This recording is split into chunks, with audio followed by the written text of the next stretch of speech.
복음이 핍박을 만났습니다. 복음이 핍박을 받았습니다.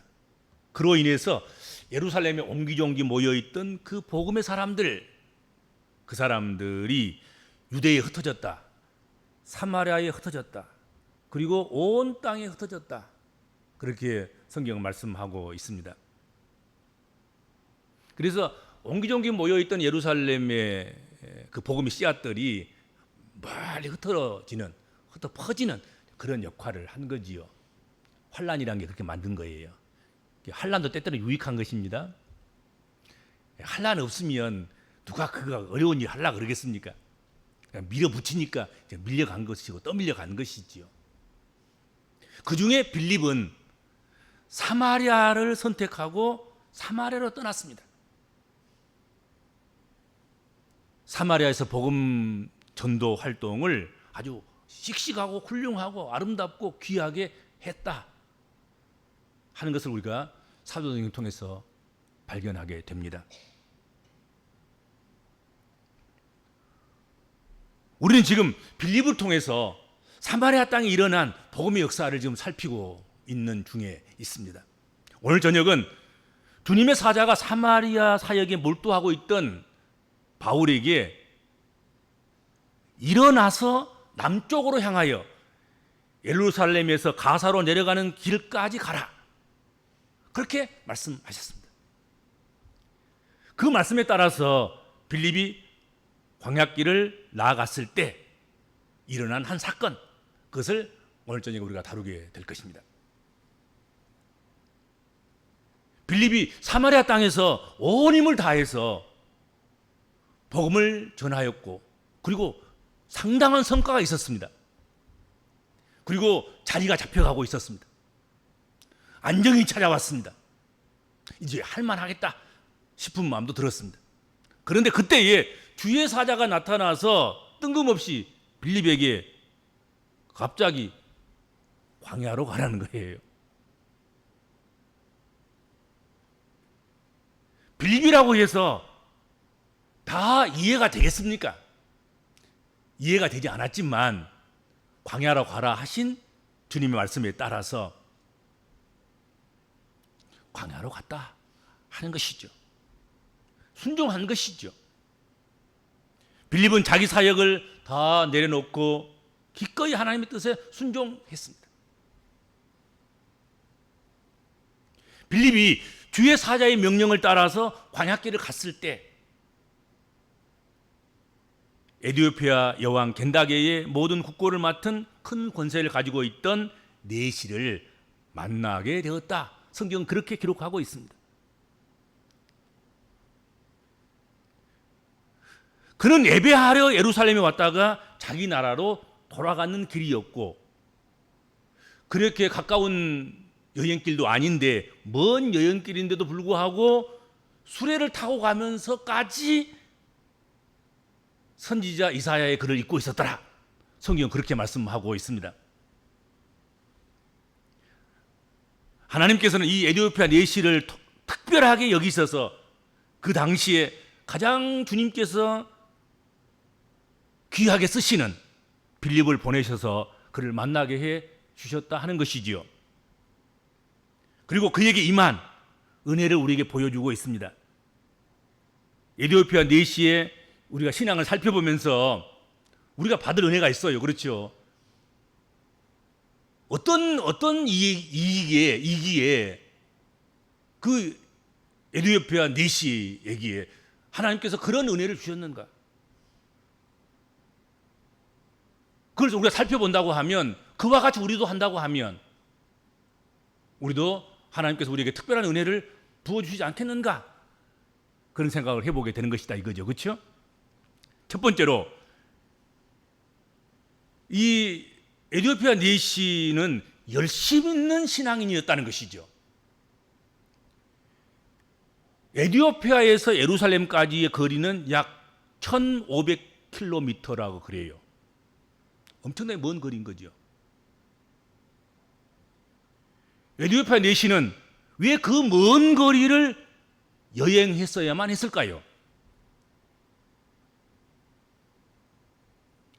그것은 하나님을 알고자 하는 열심, 하나님을 알고자 하는 갈급함,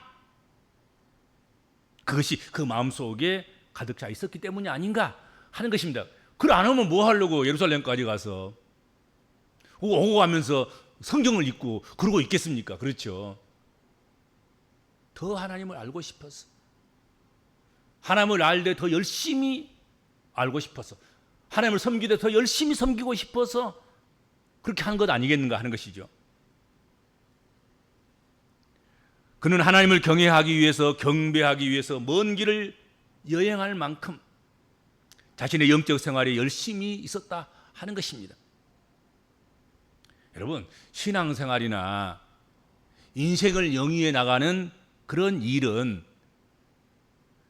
지능이 뛰어나다고, 지식이 뛰어나다고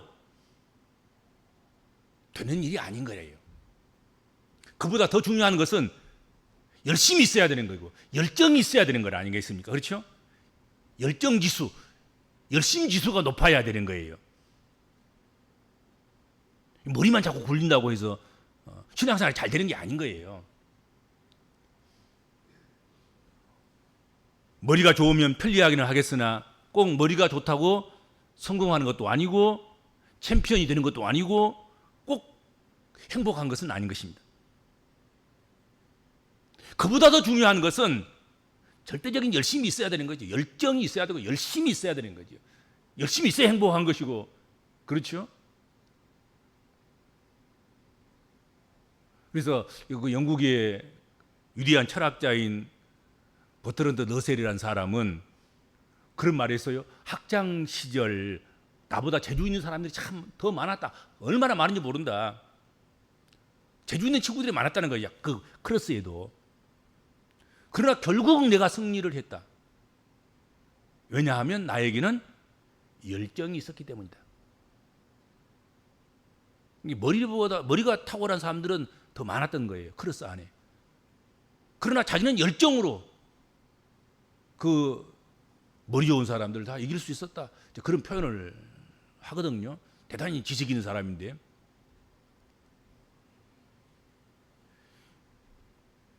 열정, 이 말은 헬라어 엔데오스란 말입니다. 거기서 온 말이죠. 하나님 안에서 그런 뜻이거든요. 신들린 상태, 신에게 사로잡혀 있는 상태, 신의 영감을 받은 그런 상태, 그것이 엔데오스인 거지요. 하나님 안에.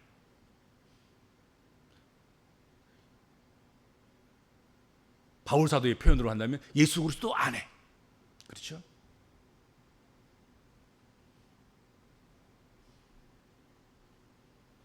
신앙생활을 무기력하게 권투럽게 그렇게 해서는 안 됩니다. 우리가 열정을 쏟아붓고 열심을 내고 그럴 때에 인생은 즐겁고 신앙생활은 신이 나고 그리고 믿음의 생활은 아름다워지는 거란 말이죠. 그렇지 않아요?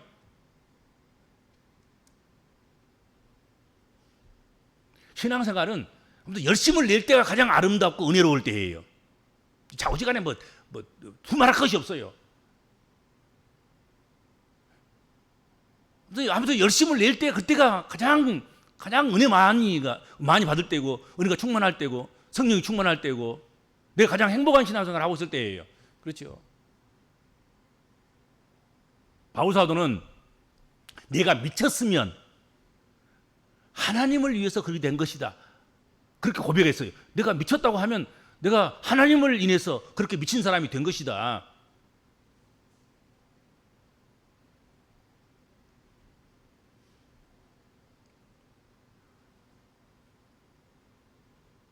미친 사람처럼 열심을 내서 살아가는 것, 미친 사람처럼 하나님께 미쳐서 하나님께 등 떠밀려서 그렇게 열심히 신앙생활 하는 것, 그것이 행복한 거예요. 사실은 그때가 가장 은사가 많을 때고 또 성령의 능력에 사로잡혀 있을 때인 것입니다.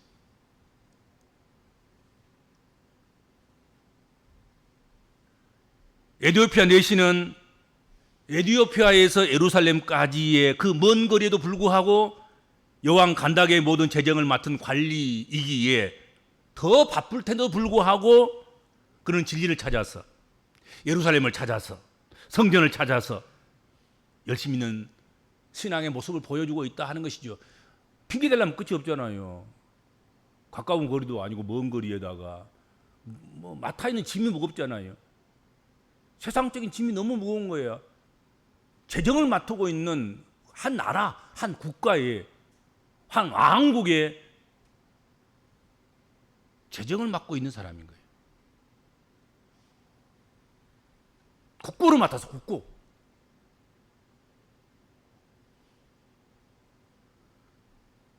그럼에도 불구하고 지금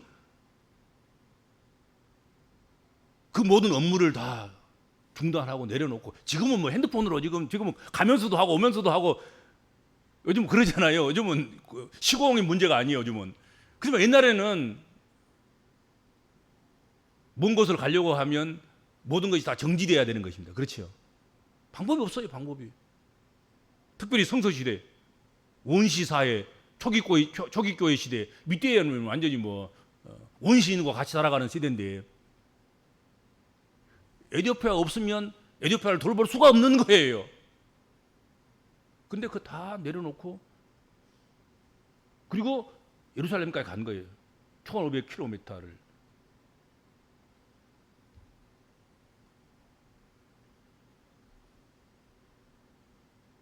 그만큼 에티오피아 내시의 신앙은 한마디로 열심히 특심인 신앙생활을 했다는 것이죠. 그렇죠? 그러니까 국고를 맡은 내시가 될 수 있었겠지요. 시편 119편 2절에 전심으로 여호와를 구하는 자가 복이 있도다 말씀하셨습니다. 전심이란 말은 열심을 다한다 그런 뜻 아니겠습니까? 마음을 다 실어서 마음 전부를 다 동원해서 하나님을 섬기는 자가 복이 있다 하는 것이죠. 하나님께서는 열심히 있는 이 에티오피아 내시를 위해서 빌립에게 남쪽으로 가라고 명령을 했습니다. 그리고 주의 사자가 에티오피아 내시로 빌립을 데려가 주신 것입니다. 여러분, 가만 생각 한번 해보세요. 예루살렘을 출발한 에티오피아 내시와 예루살렘보다 훨씬 더 위쪽에 있는 사마리아에서 출발한 빌립이 가사에서 광야 가사에서 만날 수 있는 확률 얼마나 되겠습니까? 제로예요, 제로. 지금처럼 어디 가서 좌표를 찍어놓고 우리 여기서 만나자 그렇게 만난 것도 아니고 지금 빌립은 아무것도 모르고 있는 거예요. 사마리아에서 일하다가 갑자기 하나님께서 광야로 가라는 거지 않겠습니까? 그렇잖아요. 가사로 가라는 거야, 그냥 무조건으로. 약속도 없어, 아무것도 지금. 그런데 간 거예요. 확률은 제로예요. 이렇게 우연히 만나는 기회가 그럴 수 있는 그런 길이 어디 있겠습니까? 그럼에도 불구하고 이렇게 확실하게 정확한 지점에서 정확하게 두 사람이 확실하게 만나게 해주셨다. 하나님께서. 그러니까 우연이 된 거 아닌 거예요. 하나님 미리서 다 좌표까지 찍어가지고 정확하니 두 사람이 각각 다른 데서 출발했다 하더라도 딱 그것을 만날 수 있도록 그렇게 하신 거예요. 이게. 하나님 은혜지요. 그렇죠? 하나님 믿고 하나님 순종해서 열심을 다할 때 하나님께서 그렇게 역사하신다 이거죠.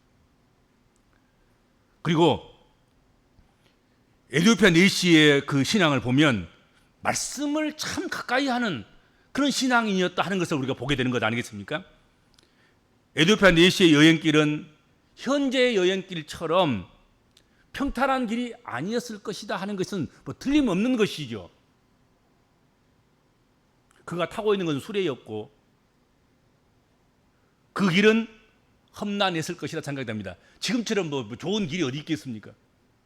덜커덩거리는 수레 타고 지금 먼지를 휘날리면서 그런 사이에 무슨 성경을 읽을 수 있을 만큼의 그런 환경이 되겠습니까? 전혀 아닌 거예요. 그럼에도 불구하고 그는 성경을 읽으면서 이사야서를 읽으면서 길을 가고 있었다. 성경 그렇게 소개하고 있는 거예요. 왜 그렇게 했겠습니까? 하나님 말씀을 더 알고 싶어서 길을 가면서까지 성경을 읽고 있었다 하는 것이죠. 하나님께서 그런 에디오피아 내시의 모습을 기특하게 보시고 그와 아무 상관이 없는 그런 사람이었지만 빌립을 그에게 보내셔서 빌립을 통해서 그에게 복음을 알아먹게 이사야서를 이해할 수 있도록 이사야서의 그 말씀이 그리스도를 말씀하고 있는 것임을 복음을 전해주도록 그렇게 역사하셨다 하는 것이죠. 빌립이 수레에 가까이 가서 그 사람이 이사야 선지자의 글을 읽고 있는 것을 듣게 되었다는 것이고 성경에 보면 그래서 빌립은 내시에게 달려가서 내가 읽는 것을 깨닫느냐 하고 물었다 하는 것이고요. 그것은 그가 말씀을 읽고 있었기 때문에 가능한 일이었어요. 그런 기회가 그냥 주어진 것이 아니라 에디오피아 내시가 말씀을 읽고 있었기 때문에 이 말씀을 깨달을 수 있었느냐 하고 질문을 받는 그런 기회가 생긴 것이죠. 그가 말씀을 가까이 하고 있었기 때문에 그런 기회가 주어진 것이다 하는 것입니다. 말씀을 가까이 하면요 깨닫는 기회 하나님의 말씀을 통해서 받는 은혜가 예비되어 있고 준비되어 있고 그런 만날 기회가 우리에게 주어진다 하는 것이죠. 그렇죠? 그때 에디오피아 내시가 대답했습니다. 지도하는 사람이 없으니 어찌 그 뜻을 알 수 있으리요? 지도해 주는 사람이 없습니다. 에디오피아에 무슨 선지자가 있겠습니까? 지도해 주는 사람이 없어요. 하고 대답한 거죠. 내시는 겸손하게 말씀을 가르침 받기를 원했습니다. 자신의 무지를 깨닫고 꺼리낌 없이 솔직하게 인정한 에디오피아 내시의 겸손함이 돋보이는 그런 장면이 아닌가 생각이 됩니다. 그렇죠? 우리나라에는 선지자가 없어요. 가르치는 자가 없으니 스승이 없으니 어떻게 내가 이 말씀을 깨달고 배울 수 있으리요? 당신이 만약에 경우 하나님 보내신 자라고 하면 나를 가르쳐 주시옵소서 그렇게 했을 것 아니겠습니까? 그렇죠?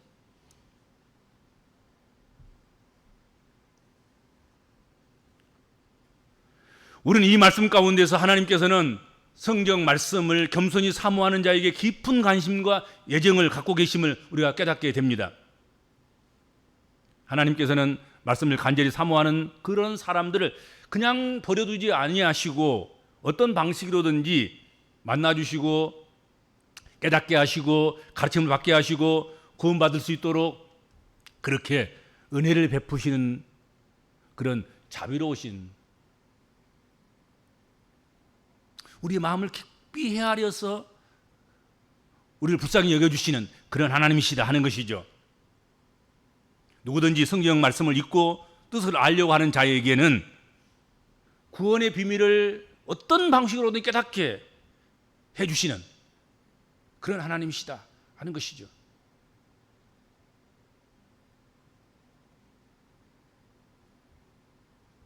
에디오피아 내시가 얼마나 말씀을 사모하고 이 말씀이 무슨 말씀인가 하고 깨달으려고 애쓰고 힘쓰고 그렇게 하는 가운데서 하나님께서는 그걸 그냥 내버려 둘 수가 없는 거지요. 그래서 사마리아에서 복음 사역 잘하고 있던 빌립을 광야로 보내셔가지고 그를 만나게 해주시고 그 본문 말씀 성경 말씀을 그 이사야서의 말씀을 깨닫고 이해할 수 있도록 받아 먹을 수 있도록 가르치고 전하고 그랬다는 것이죠.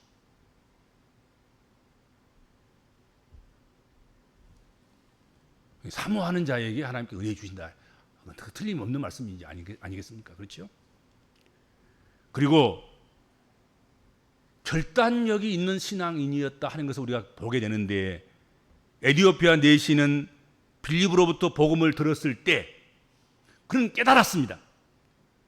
그리고 예수를 그의 마음에 구주로 영접하게 됐습니다. 그런데 그 순간에 여러분, 광야에 웬 샘물입니까? 광야에 웬 물입니까? 이상스럽게 빌립에 의해서 복음을 듣고 전해주는 예수 그리스도를 구주로 섬기기로 그 마음에 작정하는 순간 눈이 딱 떠져 있는데 뭘 보게 되냐면 물을 보게 되는 거예요. 물이라는 것은 여러분 아무 때나 있는 게 아닌 거예요. 사막에는, 광야에는, 강화에는 꼭 오아시스가 있어야만이 물이 있는 것이고, 그렇죠? 비가 와야만이 와디에서 거기서 물이 좀 조금씩이라도 흘러내리는 천을 발견할 수 있는 거지요. 그렇지 않으면 물이 없어요. 거의 없어.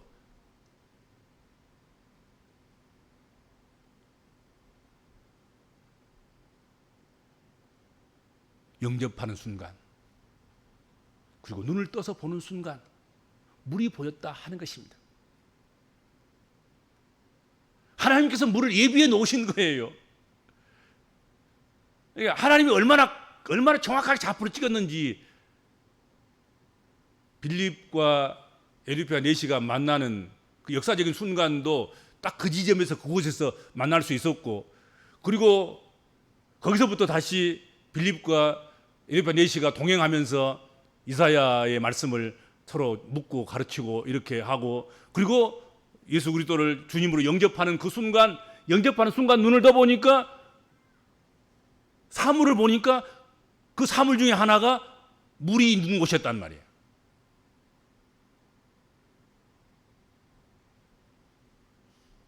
물을 하나님께서 예비해 놓으신 거죠. 여기서 만나고 이만큼 거리에서 가르치고 소통하고 예수 영접하고 이만큼 거리에서 물로 세례 받으면 되겠구나. 이거 한 걸음 한 걸음까지 계산이 된 거예요. 하나님께서. 이게 기가 막힐 노릇인 거예요. 이게 가만 보면.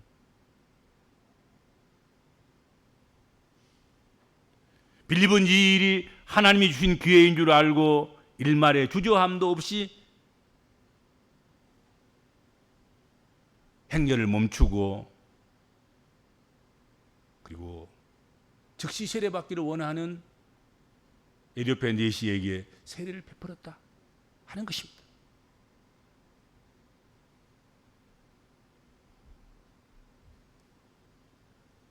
보라, 물이 있으니 내가 세례를 받음에 무슨 꺼리낌이 있느냐. 물이 있다는 거죠.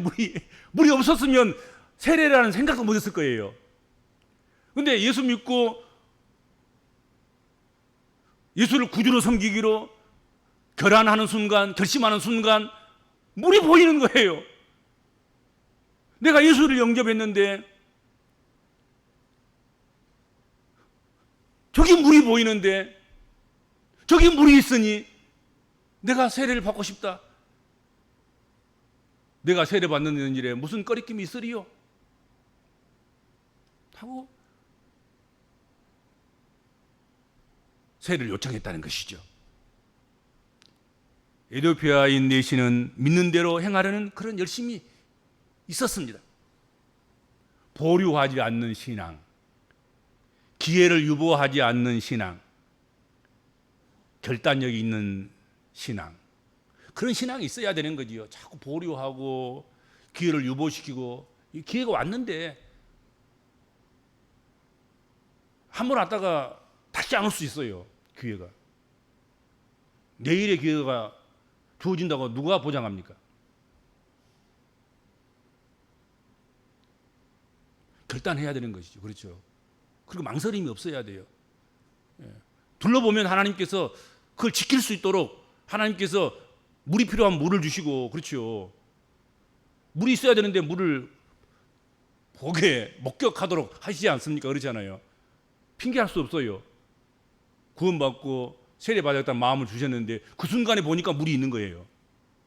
물이 없으면 핑계도 될 수 있을 텐데, 아이고 이제 돌아가서 가서 내가 맡은 일 잘 하고 있다가 내년에 다시 올라오면서 또 연락해가지고 그때 받기로 하면 어떻겠습니까? 뭐 이럴 수도 있겠는데, 근데 그렇게 하지 않은 거잖아요. 그 즉시 결단하고 물 있음으로 세례를 받게 되었다 하는 것입니다.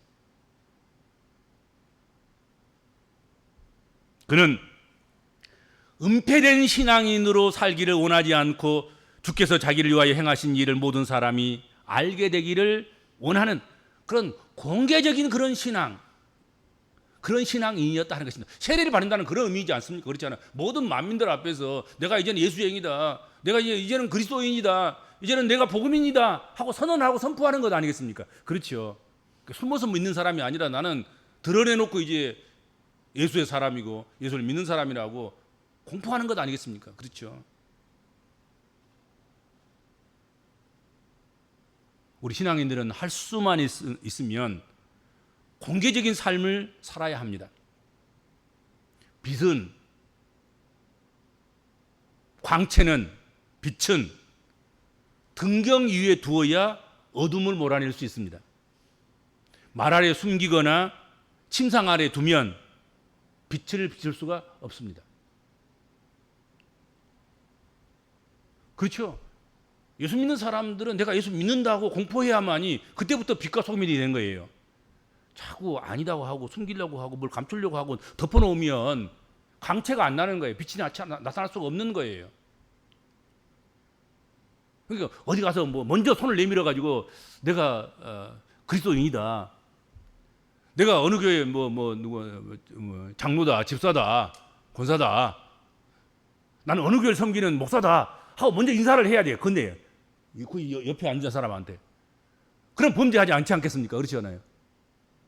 근데 그거 다 숨기고 덮고 나서 그러다 보니까는 광채가 빛이 안 나는 거잖아요. 짠맛을 잃어버린 것 아니겠습니까?